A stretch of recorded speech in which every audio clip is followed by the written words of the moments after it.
Hi guys, welcome back to Red Flag Radio F1 YouTube channel. The Dutch Grand Prix weekend is here. The Orange Army is ready.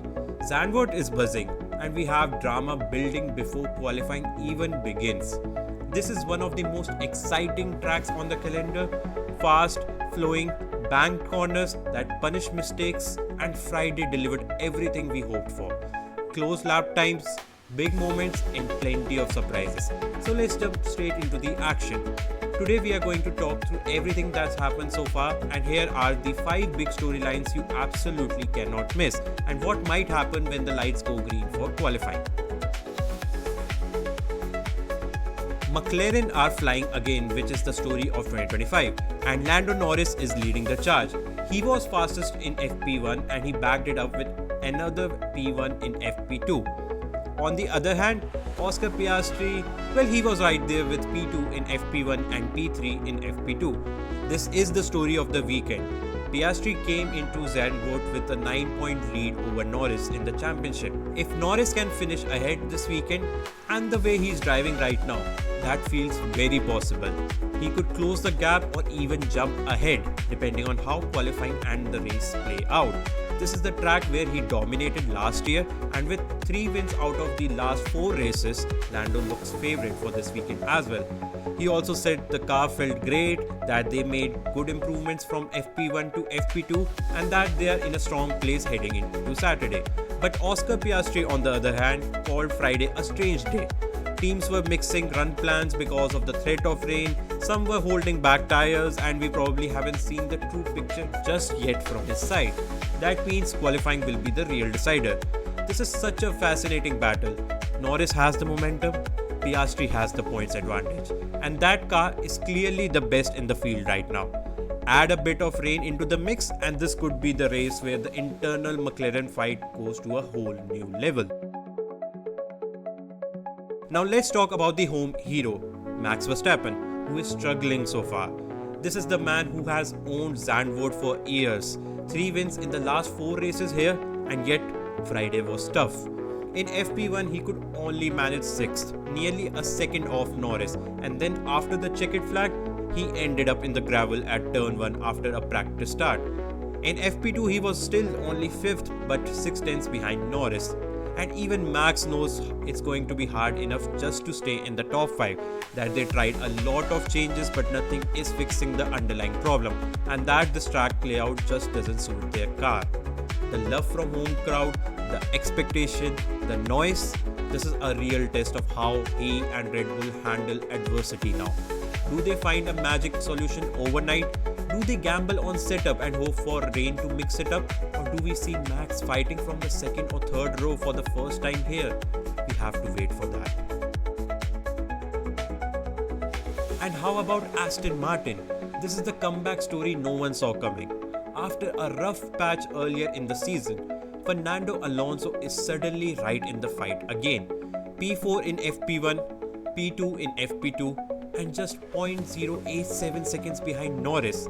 That is massive. Their car feels like a different package in high downforce tracks now. Alonso said he doesn't think they have enough to fight the McLarens for pole, but they can definitely be in the mix with Ferrari, Mercedes and Red Bull. And honestly, if he keeps this up, he's a podium contender for sure. And then there's Lance Stroll, 3rd fastest in FP1, who was looking really sharp. And then, bang! A heavy crash at turn 3 in FP2. Huge damage to the car, but thankfully Lance is okay.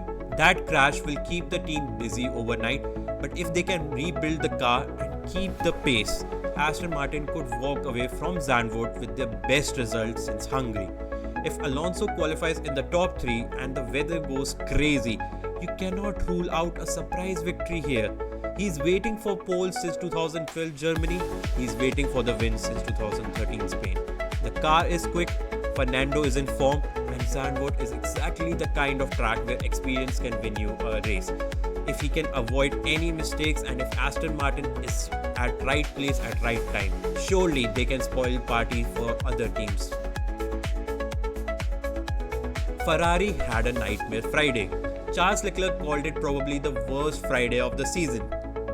He was way off in FP1, a bit better in FP2 with P8, but still nearly a full second off Norris. He said the team is losing 90% of the time in just 2 corners. That is a big problem to solve overnight. But this is Ferrari. They can pull a miracle out of nowhere like they did in Hungary when Leclerc got pole. So you can't count them out completely here. On the other hand, Lewis Hamilton was 6th in FP2 but had 2 spins during the day. He said they made progress over lunch, that the car felt better, but they are still missing a lot of pace compared to McLaren, which are the bench setters. Talking about Mercedes, well, George Russell was further down the grid but could improve with a cleaner lap for sure. And with the way he has performed so far this season, he should be there in the mix. While Antonelli had to miss out the majority of FP1 after losing it in gravel. So this is going to be a big qualifying for both Ferrari and Mercedes as they are fighting for P2 in constructor standings. If they can get close to McLaren's and even Aston Martin today, they'll be in the mix. But if not, they risk getting stuck in the midfield train on Sunday, and that is the last place you want to be at Zandvoort. Finally, let's talk about the chaos factor, because Friday was already pretty eventful even without the rain. Now add in the fact that we have a high chance of rain for qualifying and possibly for the race. That could completely shuffle the grid. Remember 2023? Zandvoort gave us one of the most chaotic races of the season. 175 overtakes, strategy gambles, late safety cars. It was insane. If it rains today, we could see some shock eliminations in Q1, we could see a non-familiar driver sneak onto the front row, and we could get a grid that sets us up for another absolutely unpredictable race tomorrow. This is why Zandvoort is quickly becoming one of the most entertaining races of the year, and we are all set for another amazing weekend. So there you have it, the 5 biggest storylines heading into qualifying at the Dutch Grand Prix. Whatever happens, we are in for an absolutely incredible qualifying session. We can't wait to see how it unfolds. Stick around, enjoy the show, and let's get ready for potentially one of the most dramatic Saturdays of the season.